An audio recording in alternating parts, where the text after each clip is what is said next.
découvre des articles, parfois, genre, je me dis, mais qui écrit ces choses? Qui écrit des idioties pareilles? Alors comme ça, Dylan et moi, on n'est plus ensemble. On n'est plus ensemble. Ok, bon, on n'est plus ensemble. Raison, j'ai pas le temps de snapper. Sachez aussi, je voulais vous dire, je suis à plus 15 kilos de kilos. Euh, voilà, c'est génial. Mais bon, apparemment, on perd plus de la moitié quand on accouche. Et après, il faudra que je perde les 5-6 kilos que j'aurais gardés, quoi, voilà. Mais après, bon, ça, le gynéco m'a dit que j'avais beaucoup de rétention d'eau. Que j'avais les jambes gonflées.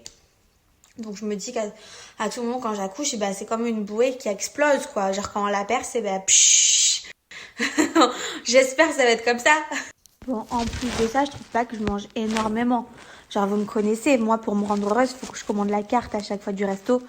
Genre, je mange plein de trucs et tout. Mais ça, c'est en temps normal. Et quand je suis enceinte, je peux pas me changer, je suis pareille.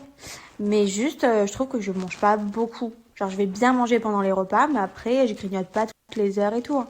Je me lève pas la nuit pour manger. Enfin, voilà. Après, je grignote un peu. Mais ça va. Rassurez-moi, les gars. Bon, le tout, c'est que ma fille, elle soit en bonne santé. Et après, j'attaquerai un bon régime quand j'aurai accouché. Non, en fait, en vrai, quand je vais accoucher, pendant au moins une semaine, je vais manger tout ce que j'avais plus le droit de manger. Mais vraiment tout, c'est-à-dire foie gras et tout. Genre, je vais tout péter. Et après, j'attaquerai mon régime. On se la fait comme ça, les gars. Vous m'aiderez, vous aussi, à faire le régime. Surtout qu'en plus, après, on rentre dans une période de Noël et tout. Donc, autant mincir avant, les gars. Par contre, je pensais que vous allez vous arrêter, mais en fait, pas du tout. Ça fait 3 jours qu'on me critique, qu'on m'envoie des messages juste parce que j'ai utilisé un mot en arabe. C'est grave quand même.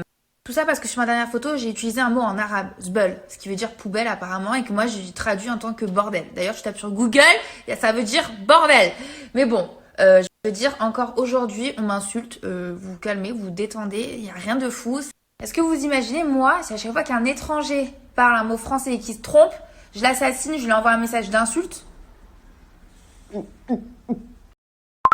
viens de recevoir un message de quelqu'un qui me suit depuis longtemps et qui me demande, mais Lily, c'est bien d'assumer ta relation au grand jour, mais t'as pas peur de rentrer dans ce cliché de la nana qui trouve un mec machin, un peu plus âgé, patati patata.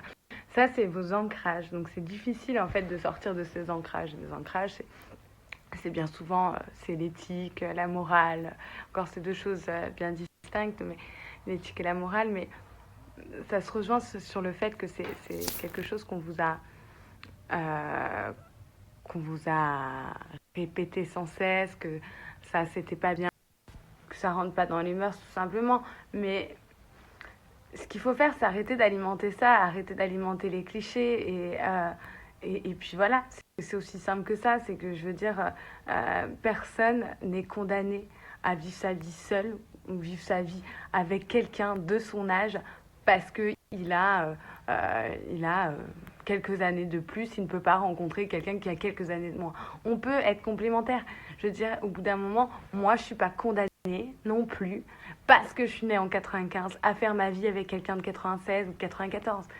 Je veux dire, il faut arrêter de penser bête, il faut arrêter surtout de penser avec une manière si malveillante, avec une manière aussi,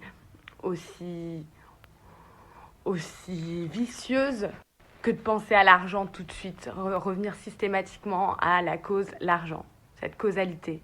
Non, le fond, c'est l'amour. La forme, le fond, c'est l'amour. La forme, c'est ce que vous pouvez voir à côté. C'est ce qu'on vous laisse entrevoir ou ce qu'on vous laisse plus ou moins deviner. Mais je suis amoureuse, je l'aime, donc je ne vais pas m'en cacher. Et en plus, j'en ai déjà parlé, je ne voulais pas en reparler. Mais j'ai toujours affiché au grand jour mes relations amoureuses. Parce que je suis comme ça. Parce que, je m'affiche sur les réseaux sociaux. Donc voilà, je n'ai pas à avoir honte de mon conjoint. C'est hors de question.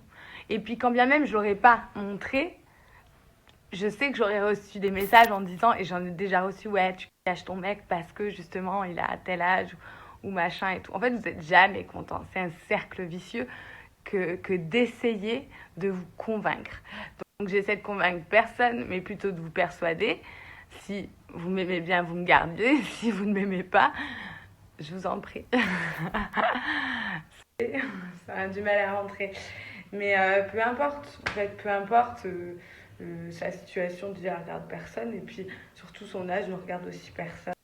Moi, j'ai 24 ans, je vous le dis. Lui, il n'a pas 80 ans, les gars. C'est un très, très bel homme. Ne vous inquiétez pas qu'il se fait draguer par des minettes tous les jours. Donc, non, il est encore jeune. Hein. Ah, ça pourrait être juste votre prof de sport, quoi. Parce qu'il est président d'un club de boxe.